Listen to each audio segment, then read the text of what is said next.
और मेरा घराना, मिलजुल कर हम साथ रहेंगे।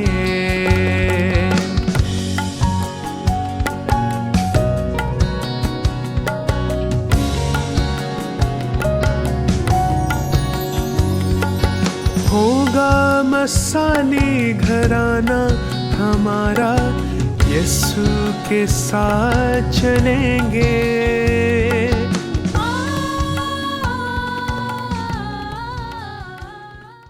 प्रोग्राम मिसाली घराना में मैं हूं आपका मेज़बान ज़हूर कैलवन और मेरे साथ है महक साबर। हमारी तरफ से खुदावंद यीशु मसीह के जलाली और कद्दूस नाम में आपको बहुत बहुत सलाम पहुँचे। खुदा, दुआ और अखलाकियात पर मबनी घराना ही मिसाली घराना कहलाता है। आज इस मौजू पर बात करने के लिए हमारे साथ मौजूद हैं पास्टर नदीम परवेज़, जो कि बतौर प्रोफेशन एक पास्टर हैं, ओडीएस में बतौर ट्यूटर काम कर रहे हैं और पीएमआई बाइबल स्कूल में बतौर मुअल्लम अपनी खिदमत सर अंजाम दे रहे हैं। इनके साथ मौजूद हैं इनकी अहलिया मिसेस निशा नदीम, जो कि हाउसवाइफ हैं और अपने खावंद के साथ उनकी खिदमत में उनका हाथ बटाती हैं। भाई साहब, आपको और मैम आपको हम खुशामदीद कहते हैं इस प्रोग्राम में। मिसाली घराना प्रोग्राम है और इस प्रोग्राम में आपको मदऊ करने का मकसद ये था कि आप अपनी ख़ानदानी ज़िंदगी के बारे में अपनी राय दें और इसके साथ साथ वो बातें जो ख़ास तौर पर एक ख़ानदानी ज़िंदगी को मजबूत करने के लिए, उसको मुस्तहकम करने के लिए जो बातें सामने रखी जाती हैं, जो असूल अपनाए जाते हैं, आज हम उस पर भी बात कर सकें। तो सबसे पहले तो मैं ये जानना चाहता हूँ कि आपकी ख़ानदानी ज़िंदगी कैसी है और इसका आगाज़ आपने कैसे किया? खुदा कद्दूस की बारगाहों के अंदर शुक्रगुज़ार हूँ और आपके इस खूबसूरत प्रोग्राम के लिए, खूबसूरत सेट के लिए, मिसाली घराने के लिए और बहुत ज़्यादा खुदावंद की शुक्रगुज़ारी हो। बहुत से लोग इस प्रोग्राम के वसीला से बरकत पा रहे हैं और मैं खुदा कद्दूस के हुज़ूर में शुक्रगुज़ार हूँ आपके लिए और आपकी इस खिदमत के लिए। और शुक्रगुज़ार हूँ कि खुदावंद ने हमें ये फ़ज़ल बख्शा कि हम इस प्रोग्राम का हिस्सा बन सकें। खुदावंद के हुज़ूर में शुक्रगुज़ार हैं। 2010 में हमारी 11 में हमारी शादी हुई और हम खुदावंद के हुज़ूर में शुक्रगुज़ार हैं और खुदावंद के हुज़ूर में शुक्रगुज़ार हैं कि खुदावंद ने हमें बुलाया और हमने मिलकर जो है वो अपनी ज़िंदगी जो है अज़दवाजी सफ़र का आगाज़ किया और इस बात के लिए खुदावंद के हुज़ूर में शुक्रगुज़ार हैं। और खुदावंद ने हमें 3 बेटे और 1 बेटी से नवाजा और इसके लिए भी खुदा उनकी शुक्रगुज़ारी हैं। और मैंने पिछले दिनों में एक बात जो सीखी और वो ये थी कि बाइबल मुक़द्दस में लिखा है वाज़ की किताब में, तेरी डोरी जो है वो नहीं टूटेगी। और अगर आपकी शादी में, आपके अज़दवाज में खुदा शामिल है तो फिर यकीनन एक शादी जो है वो आपका जो अज़दवाज है वो एक मज़बूत अज़दवाज होगा और आपका जो ख़ानदान है वो मुस्तहकम होगा। और हमने जो है वो चूँकि एक जो है वो कहा ये जाता है family who praise together stage together. तो जब एक ख़ानदान मिलकर दुआ करता है तो यकीनन वो मिलकर रहते हैं और अगर वो मिलकर दुआ नहीं करेंगे तो वो मिलकर रह भी नहीं पाएंगे। तो हम शुक्रगुज़ार हैं कि हमारा जो है ख़ानदान उसमें खुदा मौजूद है और इसके साथ साथ दुआ मौजूद है। और मैं ये समझता हूँ जिस तरह बहन ने भी आगाज़ में कहा कि खुदा और फिर उसके बाद दुआ और इखलाकियात, तो इसी से ख़ानदान जो है वो मज़बूत होता है। तो खुदा कद्दूस के हुज़ूर में शुक्रगुज़ार हूँ कि खुदा हमारी ज़िंदगी में मौजूद है, हमारे ख़ानदान में मौजूद है और इसके साथ साथ ये कि दुआ जो है, जो हम फैमिली प्रेयर करते हैं मिलकर, और उसकी वजह से हमारा ख़ानदान जो है वो खुशहाल भी है और वो मज़बूत भी है। और अगर ये दुआ उसमें ना हो, खुदा उसमें ना हो, तो मैं ये समझता हूँ कि शायद ये ख़ानदान उस तौर पर जो है वो मुस्तहकम नहीं हो सकता। भाई साहब, बहुत शुक्रिया। खूबसूरत बात आपने की है कि अगर ख़ानदान की बुनियाद जो है वो खुदा के बनाए हुए असूलों पर है। आपने कहा कि हम दुआ करते हैं, मिल के बैठते हैं, जी। खुदा के कलाम की तरफ ध्यान देते हैं, तो ये एक ऐसी बुनियाद है जिस पर कायम रहते हुए यकीनन एक ख़ानदान जो है वो मज़बूत भी होता है और खुशहाल भी होता है। तो जैसे मैम ने बताया था कि वो आपके साथ खिदमत में भी मसरूफ़ हैं। मैम, आप ये बताएं कि एक ख़ानदान में रहते हुए आप ख़ानदान के सारे मामलात को भी देखती हैं, बच्चों के मामलात को भी देखती हैं और ख़िदमत में भी उनके साथ हैं। तो किस तरह से आप इस सारे एक प्रोग्राम को, सारे वक़्त को आप मैनेज करती हैं? ये है तो काफ़ी मुश्किल है, लेकिन अ, जब शादी हुई है तब से भाई साहब की स्टडी भी साथ में जारी थी। तो ये स्टडी के लिए बाहर भी जाते थे, कह लें कि 1-1 वीक भी बाहर रहे हैं ये। और मैं बच्चों को भी साथ में देखना, ससुराल को भी देखना और सारे काम को बहुत अच्छे तरीके से हैंडल किया है। और ये है कि ससुराल वालों का भी बहुत इसमें हाथ है, कि अम्मी का बहुत ज़्यादा मेरे साथ, कि अम्मी ने मेरे साथ बहुत सपोर्ट किया है और बच्चों को साथ देखना और ऐसे ही सारे मामलात को देख के बहुत अच्छा जो वक़्त गुज़रा है। तो यही है कि इन्होंने भी बहुत ज़्यादा मेरा साथ दिया इस चीज़ में। और ये है कि जब हम लोग कहीं खिदमत के लिए जा रहे हैं तो पीछे से बच्चों की हमें टेंशन नहीं है, क्योंकि घर वाले साथ हैं। तो जॉइंट फैमिली का ये भी बहुत ज़्यादा फ़ायदा है हमें, क्योंकि अगर हम लोग कहीं जा रहे हैं तो बच्चों को पीछे देखने वाला कोई ना कोई है आपके साथ। पास्टर जी, आपने एक बड़ा खूबसूरत लफ्ज़ इस्तेमाल किया, मज़बूत इज़्दवाज। कहीं अगर आप हमारे सामईन के लिए इसको थोड़ा एक्सप्लेन कर दें? अज़दवाज जो है इसके ताल्लुक से ये कि बहुत दफ़ा हम इसे जो है वो एक कॉन्ट्रैक्ट के तौर पर देखते हैं अज़दवाज को। लेकिन अगर हम इसको देखें तो ये एक कॉवेनेंट है, और अगर हम बाइबल मुक़द्दस में इसका मुतालिया करें बग़ौर, तो ये तब से मौजूद है जब गुनाह दुनिया में नहीं आया और कोई मुआशरा उस वक़्त जो है वो तश्कील नहीं पाया। तो इसलिए आज अगर हम इसको देखें तो मुआशरा जो है वो शादी के ऊपर जो है वो डोमिनेंट है। लेकिन हम इसको ये देखते हैं कि एक जो शादी है, एक जो अज़दवाज है, ये उस मुआशरे से पहले जो है, और ये किसी इंसान की सोच की अक्कासी नहीं है, बल्कि खुदा क़ुद्दूस ने ख़ुद इसको कायम किया है। और ये मुक़द्दस इंस्टीट्यूशन जो है, ये खुदा क़ुद्दूस ने ख़ुद उसकी फ़ाउंडेशन रखी है। तो इसलिए अगर हम उसमें उस खुदा को नहीं रखते तो मैं ये समझता हूँ कि ये अज़दवाज जो है ये मुस्तहकम नहीं रह सकता। और इसके लिए जो बहुत अहम बात है, वो आज जो लैक हो रहा है वो इस वजह से हो रहा है कि हम शादी को, अज़दवाज को एक जो है वो कॉन्ट्रैक्ट के तौर पर ले रहे हैं, एक कवर्नेंट के तौर पर नहीं ले रहे।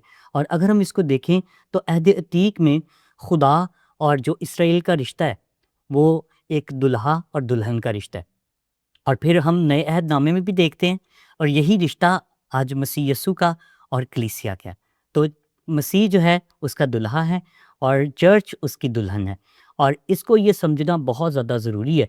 और जिस तरह से चूँकि खुदा ने चूँकि उसने इसराइल को अपनी दुल्हन कहा, और अगरचे बारहा उसने क्या की, उसने नाफरमानी की, लेकिन इसके बावजूद खुदा उसे फिर से क्या करना चाहता है, बहाल करना चाहता है। तो इसलिए वहाँ पे खुदा का होना बड़ा ज़रूरी है। और फिर हम होसिया की किताब में से हम सीखते हैं कि किस तरह से खुदा ने उनको सिखाया। और अगरचे वो लोग जो हैं वो खुदा से मुनहरफ हो जाते थे, लेकिन खुदा ने एक बड़ी खूबसूरत मिसाल देकर, हम सब इससे वाकिफ़ हैं, और कि किस तरह से खुदा ने होसिया के वसीला से खुदा ने उस वक्त जो है कौम बनी इसराइल को सिखाया कि मैं हमेशा तुमसे मोहब्बत रखता हूँ, लेकिन तुम हमेशा मुझसे दूर चली जाती हो।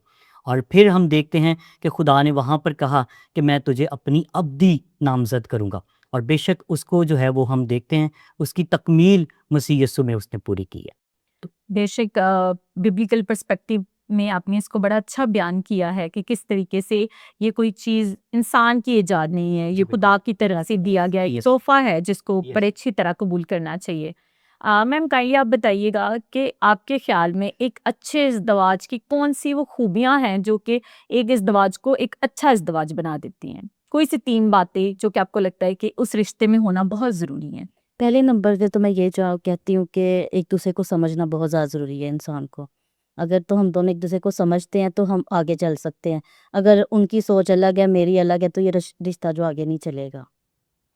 और दूसरी बात ये है कि जब हम शादी करके एक अलग घर में आते हैं, शौहर के घर में आते हैं, तो उनकी फैमिली को अगर अपनी फैमिली समझेंगे तो आपकी शादी जो है एक अच्छी शादी होगी। और मोहब्बत दें, इज़्ज़त दें, और एक दूसरे से इत्तेफाक से रहें तो मोहब्बत घर में जो है वो रहती है आपके।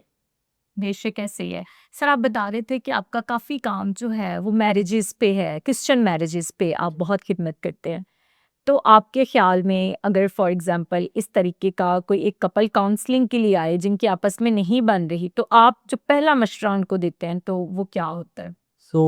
सबसे पहले तो बहन ये कि दोनों को जो है वो सुनना पड़ेगा कि वो प्रॉब्लम क्या है। और जो है जब तक हम दोनों को बगौर नहीं सुनेंगे तो हम उसका जो है वो हल नहीं निकाल सकेंगे।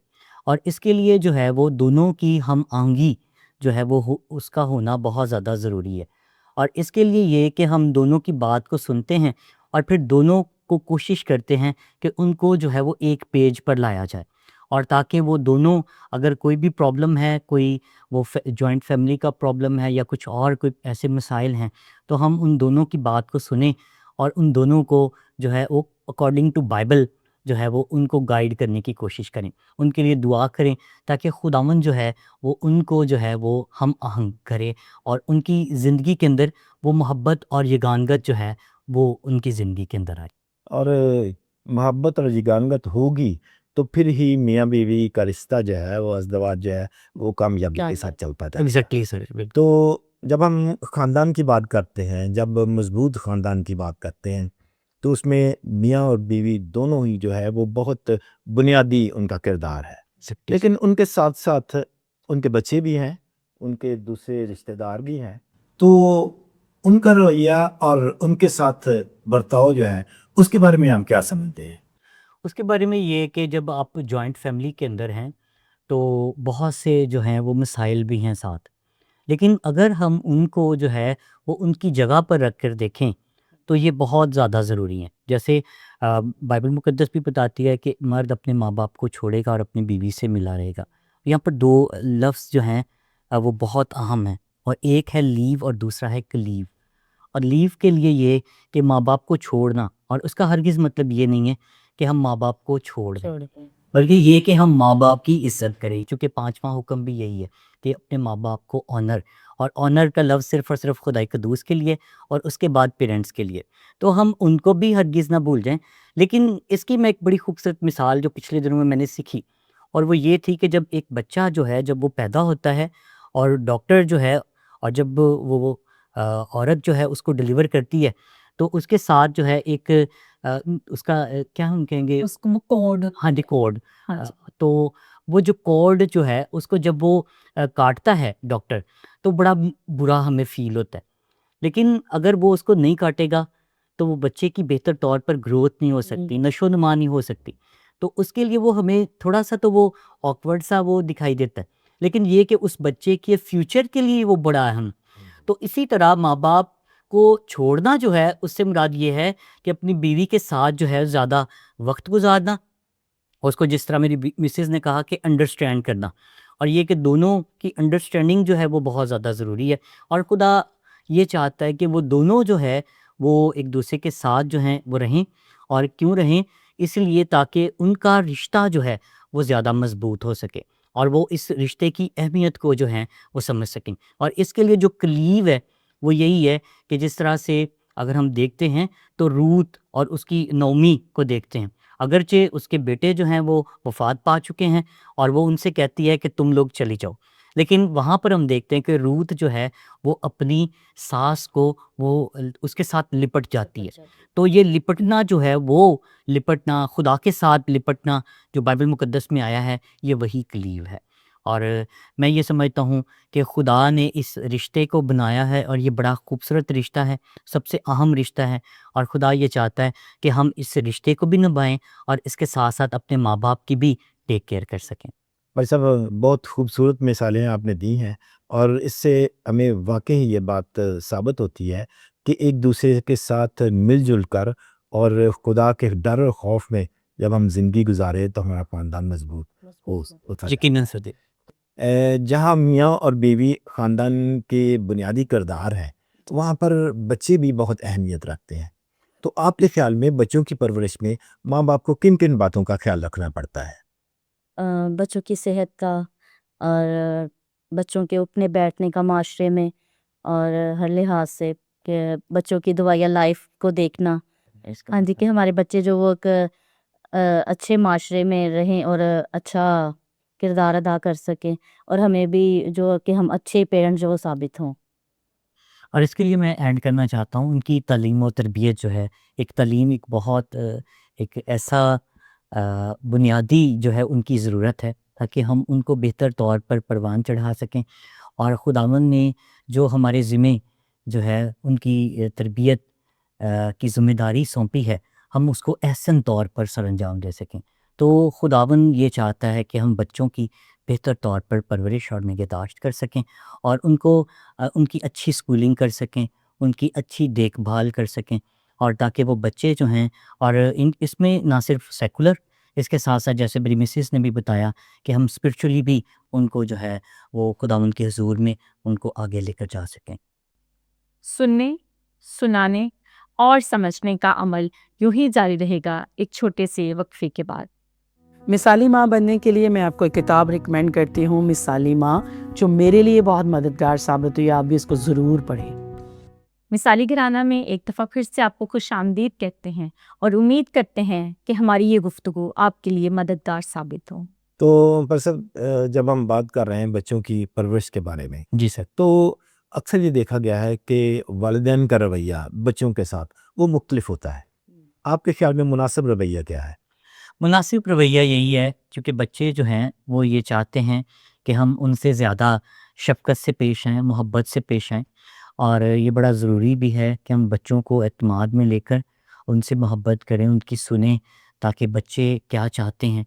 और इसके साथ साथ ये कि बाइबल मुक़द्दस हमें ये भी चाहती है कि हम बच्चों को थोड़ा डांटें भी, और ताकि अगर वो कोई काम कर रहे हैं या गलत जो है सोच जो है उसकी जो है हम उनको डांटें, ताकि वो सोच जो है उनकी ज़िंदगी में डेवलप ना हो, बल्कि हम उसकी नफ़ी करें, ताकि वो बच्चे जो हैं वो उसे समझें और बेहतर तौर पर अपनी ज़िंदगी को जो है वो आगे बढ़ा सकें। बच्चे की उस राह में तरबियत के जिससे उस पे चलना है। यही बिल्कुल बेशक ऐसा ही है।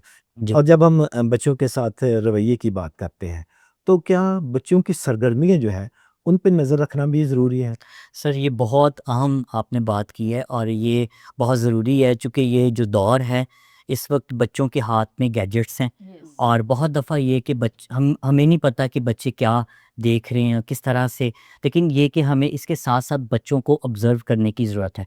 और इसके लिए मेरी मिसेस जो हैं वो काफ़ी उन्हें देखती हैं और किस तौर से, और बच्चे जो हैं वो ये चाहते हैं कि हम अकेले रहें, और आपको पता है चूँकि वो कार्टून्स और कई ऐसी चीज़ें देखते हैं, और जिस तरह वो कद्दोकामत में पढ़ते हैं, उनकी एज बड़ी होती है, तो वो मुख्तलिफ जो हैं, जैसे शुरू में तो वो कार्टून्स देखते हैं, लेकिन इसके बाद जो है वो मुख्तलिफ प्रोग्राम्स देखना शुरू देखना कर, शुरू कर देते हैं। और ये बहुत ज़्यादा ज़रूरी है कि हम उनको वॉच करें। हाँ जी, और बेशक जो आज का हम जब डिजिटल दौर की बात करते हैं तो इट्स वेरी एडिक्टिव। आप एक चीज़ देखते हैं, आपका अगली चीज़ देखने को दिल करता है, तो हम हमेशा ये बात करते हैं अपने प्लेटफॉर्म से कि एक मॉनिटर्ड जो कंट्रोल है वो बहुत ज़रूरी है, कि आपको पता हो कि आपका बच्चा क्या देख रहा है, किस हद तक देख रहा है और किस एज में इसका ये एक्सपोजर होना ज़रूरी है। अब अगर सर हम अपने बात करें जनरेशन्स की, तो पहले ज़माने में जो था वो पेरेंट्स के लिए 2 से 3 चीज़ें वो अपने बच्चों को प्रोवाइड कर देते थे, तो वो मोर देन इनफ था कि आप अपने बच्चे को अच्छा खाना दे रहे हैं, आपने अच्छा घर लेके दिया है, और एक जो इम्पोर्टेंट फैक्टर था वो तालीम, कि आप तालीम अपने बच्चों को दिलवा दें तो आप एक अच्छे पेरेंट्स कंसिडर होते हैं। अब आज के दौर में चूँकि चैलेंजेस फ़र्क हैं और जो आजकल के बच्चे हैं उनकी डिमांड्स भी डिफरेंट हैं, तो आपको क्या लगता है कि आप कैसे उनको जो है वो टैकल कर सकते हैं? उसमें अगर हम देखें तो आज के दौर में बच्चे जो हैं वो गैजेट्स जो हैं वो कहते हैं कि हमें आप वो दें, और इसके साथ साथ ये मैं ये समझता हूँ कि आज हमने बच्चों को जो है वो गैजेट्स उनके हाथों में थमा कर हम उनको जो है वो हम जिस्मानी तौर पर हम उनको वीक कर रहे हैं। यस। इसके साथ साथ ये कि अगर हम बच्चों को अगर हम जैसे मैं अपने बच्चों के साथ मैं ये चाहता हूँ कि वो जो हैं वो क्रिकेट खेलें, और मैं उनके साथ बहुत ज़्यादा वक्त जो है वो सर्व करता हूँ, और घर में हम क्रिकेट खेलते हैं, और इससे फ़ायदा क्या हुआ है? इससे फ़ायदा ये हुआ है कि मेरे दोनों जो बेटे हैं बड़े, वो दोनों जो हैं वो क्रिकेट खेलते हैं, और अगर मैं घर पे नहीं हूँ तो वो अकेले खेलते हैं। इसके साथ ये कि उनकी कुछ कज़न्स हैं वो आ जाते हैं और वो उनके साथ खेलते हैं, तो इससे ये फ़ायदा हुआ है कि उनकी जो एक एक्टिविटी है वो बढ़ी है, और ये कि वो जो टैब वाला टाइम है, मोबाइल वाला टाइम है, वो कम हुआ है, और बच्चे जो हैं वो ज़्यादा खेलना भी पसंद करते हैं, और इससे उनकी जिस्मानी जो सेहत है वो कदरे बेहतर हो रही है। चूँकि सर इस टाइम पे आप एज़ अ यंग कपल जो हैं वो हमारे लिए एक एग्जाम्पल हैं, तो मैं ये पूछना चाह रही हूँ कि बाज़ औक़ात ये होता है कि आजकल के पेरेंट्स इतने ज़्यादा डरे हुए हैं कि वो इस डर से कि हमारा बच्चा जो है वो डिजिटल वर्ल्ड को गलत तौर पे इस्तेमाल ना करे, वो उनको फ़ोन ही नहीं देते। तो आपको नहीं लगता कि अगर हम बच्चे से बिल्कुल ही फ़ोन खींच लेते हैं तो हम उसको आने वाली रेस से बहुत पीछे की तरफ ले जाते हैं? और ये मैं यहाँ पे बताना चाहता हूँ और इसमें कोई शक नहीं, ये जो बात आपने की है, ये मेरे साथ भी पिछले दिनों में ही ऐसा वाक़या जो है वो रूनुमा हुआ और मुझे भी जो है वो बहुत बड़ा लॉस हुआ। और चूँकि बच्चों के पास जब ये गैजेट्स होते हैं, तो उससे जो है ये बहुत बड़ी आज़माइश है। यस। क्योंकि आपके आज जो आपका बैंक है, वो आपके मोबाइल में है, ऑनलाइन बैंकिंग है और इसमें ये कि एक स्कैम हमारे साथ हुआ और चर्च के पैसे थे हमारे पास और ये भी मैं आपके प्रोग्राम के तवज्जुह से बताना चाहता हूँ और ये बहुत अहम जो है वो अब बात आपने की है और उसमें हमें बहुत बड़ा लॉस हुआ। और चूँकि बच्चे जो हैं वो गेम्स जब वो खेलते हैं, खेलते हैं ऑनलाइन। तो ऑनलाइन गेम्स खेलते हैं, तो उसमें ये होता है कि बहुत दफ़ा आपके बच्चे जो हैं उनके साथ और भी कई लोग उसमें शामिल होते हैं। तो वो देखते हैं उसमें और कुछ गेम्स ऐसी हैं जिसमें जब आपके बच्चे खेल रहे हैं, तो इसके साथ-साथ और भी लोग जो हैं वो उनको साथ वॉच कर रहे हैं और वो उनके साथ इन्वॉल्व हैं। तो हमारे बच्चे के साथ भी ऐसा ही हुआ और ये कि हमें उन्होंने उनसे कहा कि आप चाहते हैं कि आपको ये डायमंड्स मिले, गेम्स के अंदर डायमंड्स थे। तो वो कहता है यस मुझे चाहिए, मैं भी चाहता हूँ। तो फिर क्या हुआ कि उन्होंने जब उससे जो है वो कहा कि आप हमें पैसे भेजें, तो वो कहता है मेरे पास तो पैसे नहीं हैं। तो उन्होंने कहा कि आप अपने बाप के अकाउंट से, आप अपने पापा के अकाउंट से हमें वो पैसे सेंड करें। तो हुआ ये कि फिर जब उसने वो सेंड किया और फिर उन्होंने बड़ी जो है वो चालाकी के साथ उससे कहा कि आप अपने पापा के जो कार्ड है, एटीएम कार्ड, उसके हमें जो हिस्से हैं 4 वो हमें बताएँ। और जब उसने वो उनके साथ शेयर किए, तो उसके बाद मेरा पूरा जो है वो मोबाइल जो है जो है वो स्कैम की ज़द में आ गया और उससे जो है हमें बहुत बड़ा नुकसान भी हुआ। तो sir if you don't mind, क्या आप अपने उस बच्चे की एज बताएँगे कि क्या एज है आपके इस बच्चे की? उसकी 11 साल एज है और चूँकि मुझे नहीं ये पता था कि वो इस तरह से चूँकि जब भी मैं वो मोबाइल इस्तेमाल करता था, तो वो वॉच करता था।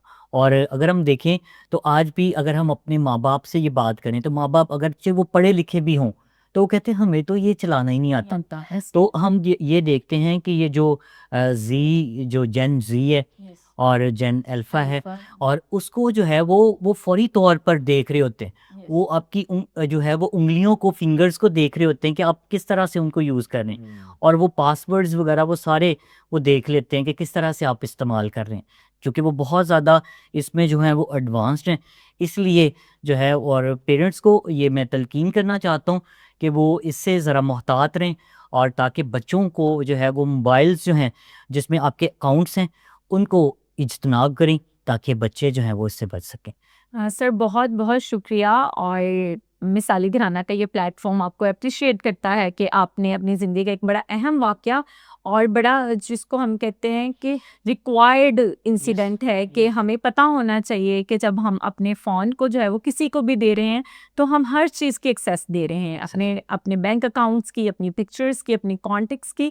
और ये मैटर नहीं करता कि आपकी नज़र में वो बच्चा है, लेकिन अगर उसका एक्सपोज़र ज़्यादा है या फिर उसको एक गलत गाइडलाइन मिल गई है, तो वो कहीं न कहीं आपके लिए नुकसानदेह साबित हो सकती है। तो ये वॉच ओवर अपने बच्चे को करना वाक़ई बहुत ज़रूरी है और बहुत अच्छी बात है कि आपकी लाइफ़ का ये इंसिडेंट जो है बहुत सारे लोगों के लिए जो है वो नसीहत का बाइस और मैं यहाँ पे और इसमें ऐड करना चाहता हूँ, एक गेम थी ये फ्री फायर और इसको जब बच्चे खेलते हैं तो उनके साथ जो खेलने वाले हैं, उनके साथ आप बात करते हैं और वो जब वो उसके साथ कई और लोग भी होते थे, वो कहते थे आप ये करो मैं ये करता हूँ, आप इसको पकड़ो मैं इसको पकड़ता हूँ। तो इस तरह वो जो उस कंपनी के लोग हैं या उसमें मैं ये नहीं कहता कि वो इन्वॉल्व हैं या किसी तरह भी। और जब मैं बैंक में पहुँचा तो बैंक के वो मुझे जो है वो मैनेजर वो मुझे कहते कि जी आप साइबर क्राइम में जाएँ और वहाँ पर जाकर जो है वो आप वहाँ पर एप्लीकेशन दें कि आपके साथ इस तरह से हो रहा। तो मैं ये समझता हूँ और उस वक़्त मैंने चर्च को भी इससे जो है वो इंतबाह किया और मैंने कहा कि कोशिश करें कि आप अपने बच्चों को जो है वो मोबाइल्स अगर देते हैं, तो या तो ये कि उसमें फिर वो इंटरनेट जो है वो ना हो या फिर ये कि वो मोबाइल्स दें जिसमें आपके अकाउंट्स की एक्सेस जो है वो नहीं है। और सर आपको क्या लगता है कि इसके बाद फिर आपने अपने बच्चे को कैसे डील किया? मतलब आपने कैसे उससे ये इन्फॉर्मेशन पूछी या उसको कितनी स्पेस दी कि वो ये बात आपको खुल के बताए? एक्चुअली शुरू में तो जब मैंने उससे बात की तो उसने मुझे कहा कि नहीं मैंने ये नहीं किया, लेकिन ये कि मैंने जब देखा कि वो मैसेज आया है और उसने एक इजी पैसे अकाउंट पे उसने पैसे सेंड किए और उन्होंने उससे ग़ालिबन जो है वो 2000 जो है वो मंगवाया। और जब वो 2000 रुपया उन्होंने मंगवाया उससे, तो मैंने फ़ौरी तौर पे देखा और मैंने कहा कि बेटा ये तो अभी आप मुझसे फ़ोन लेके गए हैं। तो उसने कहा कि पापा ये एक गेम है और उसके लिए मैंने उनको सेंड किए। और फिर क्या हुआ कि उसके बाद जो है उनके पास मेरा रिकॉर्ड जो है वो चला गया और फिर जो है वो इस तरह से स्कैम जो है वो मेरे साथ हुआ। और इसी तरह से वो एक्सेस हो जाती है ना उनको, एक्सेस हो कि जाए। वो आपके मोबाइल में से कुछ भी कर सकते और हैं। मैं एक और भी बात बताना चाहता हूँ, ना सिर्फ मेरे मोबाइल की एक्सेस हुई बल्कि मेरी मिसेस के मोबाइल की भी एक्सेस उसी से हो गई।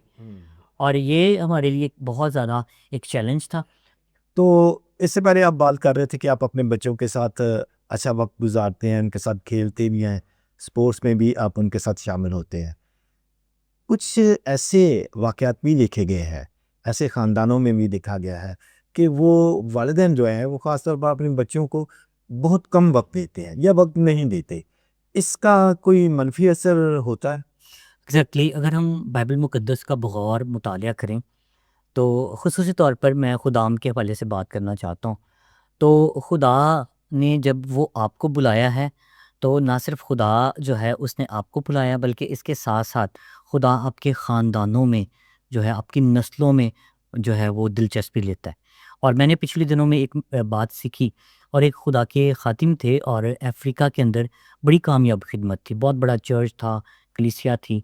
और उस ख़ादिम को खुदा ने कहा कि अगर तू सारी दुनिया को बचा ले और तेरा घराना ना बचे तो फिर।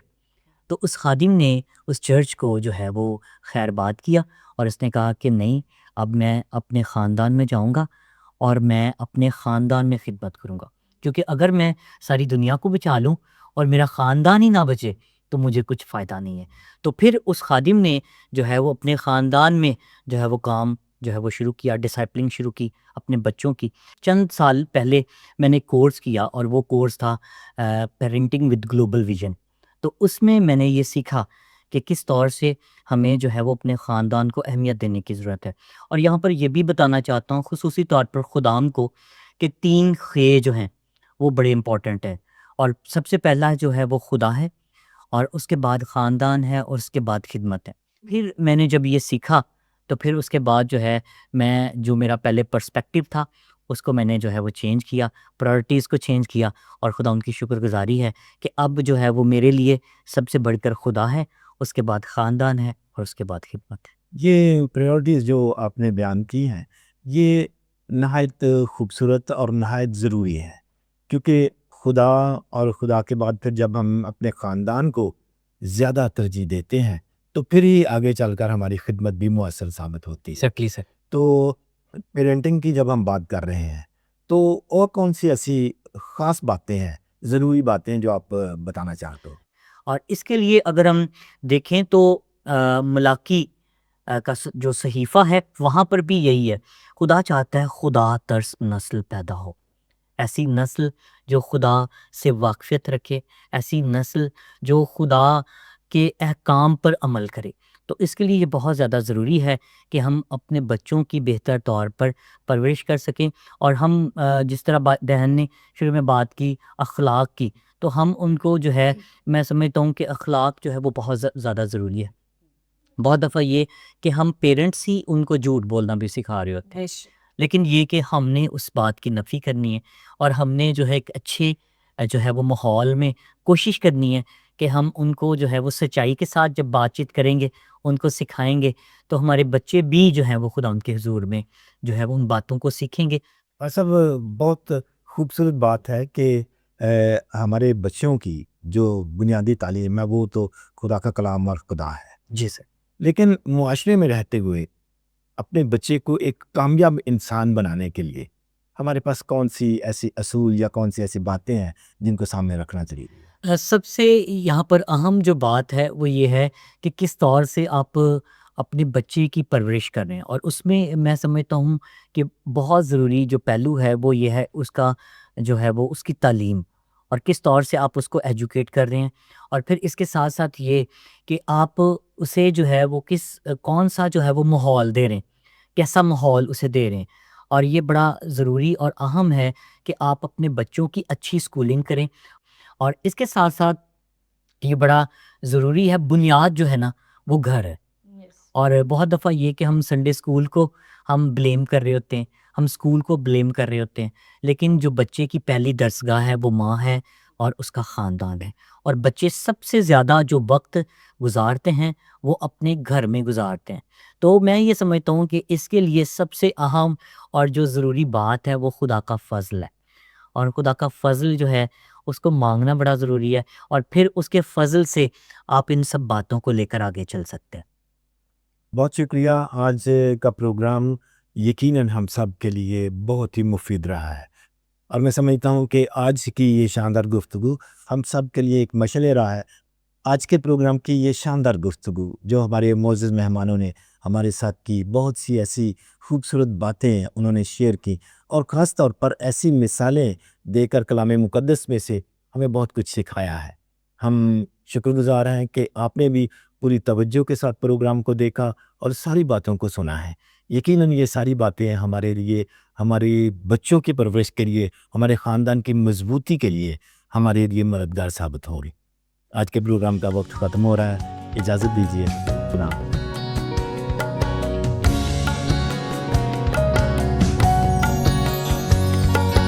हम दूसरों की मुसरत की खातिर वफा से प्यारों का दामन भरेंगे।